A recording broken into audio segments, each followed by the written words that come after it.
a real honor and a privilege for the United Nations Association of the UK to be hosting this occasion for a keynote speech by the UN Secretary-General on his official visit to London on securing the common good, the UN and the expanding global agenda. That is the title of the speech he's going to make to us. And I'd like to thank all those who have made this possible.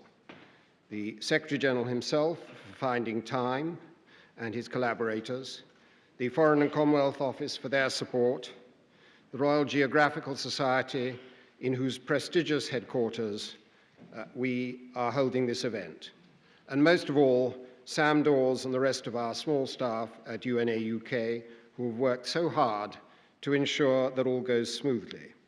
And I would like to wish you, Mr. Secretary-General, the very best on today, which is your birthday.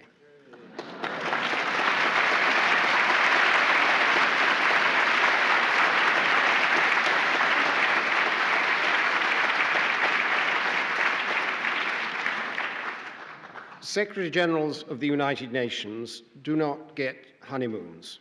They get baptisms of fire. And you are no exception. From the very first day you took over, the demands on your time, on your energy, and on your professional skills have been incessant. I think it is sometimes not sufficiently recognized that the demands on post-Cold War Secretary-Generals far exceed those on their Cold War predecessors. The scope and intensity of the tasks that have been piled upon the UN in the last 20 years have increased exponentially. It would be nice to report that the resources and support provided to the UN by its member states had done so too, but that would be untrue. Already in your so far relatively short term of office, there have been real achievements for which we recognize and thank you. The framework agreement reached at Bali last December on climate change, the persistence with which you have pursued the thankless task of deploying a joint UN-AU peacekeeping mission to Darfur, your refusal to take no for an answer when faced with the devastation wrought by Cyclone Nargis in Burma and the unwillingness of the regime there to seek help from the international community. But as you yourself have been the first to recognize, not all is going well, and much more headway needs to be made in strengthening the UN if it is to deliver successes in the future. Not one of the reforms introduced following the UN World Summit of 2005 has yet been bedded down securely and has yet yielded the benefits that might have been hoped for. The Peace-Building Commission remains underutilized and under-resourced. The Human Rights Council has got off to an uncertain start.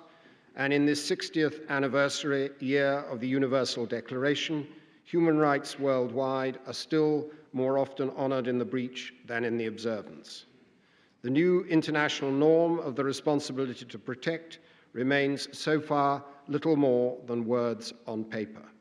We welcome your recent decision to appoint a special advisor, Professor Ed Luck, to help you put some flesh on those bare bones. The UN and you yourself now face an exceptionally challenging period, but one too in which there are real opportunities for progress. When our UN Association met 2 months ago for our annual conference, we identified 4 major challenges. First, the need to make a reality of the Millennium Development Goals, now over halfway spent but far from halfway achieved. Your decision, urged on by Gordon Brown, to hold a high-level meeting this September to review progress and to make course corrections where these are needed, must be right. It will not be easy to summon up the necessary will and the resources from a world rocked by financial turbulence and faced with an economic slowdown, but it will be essential to do so if that bottom billion of the world's population, far too many of them in Africa, are not to be left in poverty and insecurity.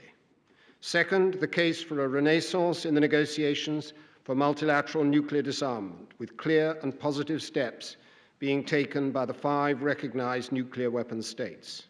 This will be a necessary, though not a sufficient step, if the 2010 Non-Proliferation Treaty Review Conference is to strengthen a non-proliferation regime under serious challenge and not turn out to be a fiasco like its predecessor in 2005. Third, the Copenhagen Conference on Climate Change at the end of 2009 needs to agree a legally binding basis for the post-Kyoto arrangements. Bali was the end of the beginning of those negotiations, not the beginning of the end. And fourth, the Middle East peace process, so often called for but never brought to a successful conclusion, must now be driven forward in a way and with a determination which has not hitherto been mustered. We look forward to your thoughts on these and other issues. You lead an organization whose indispensability to the international community cannot be gainsaid, but one too which needs to be more effective, more efficient, and more equitable. And we at the UNA UK will do our modest best to help you achieve those objectives. Secretary General.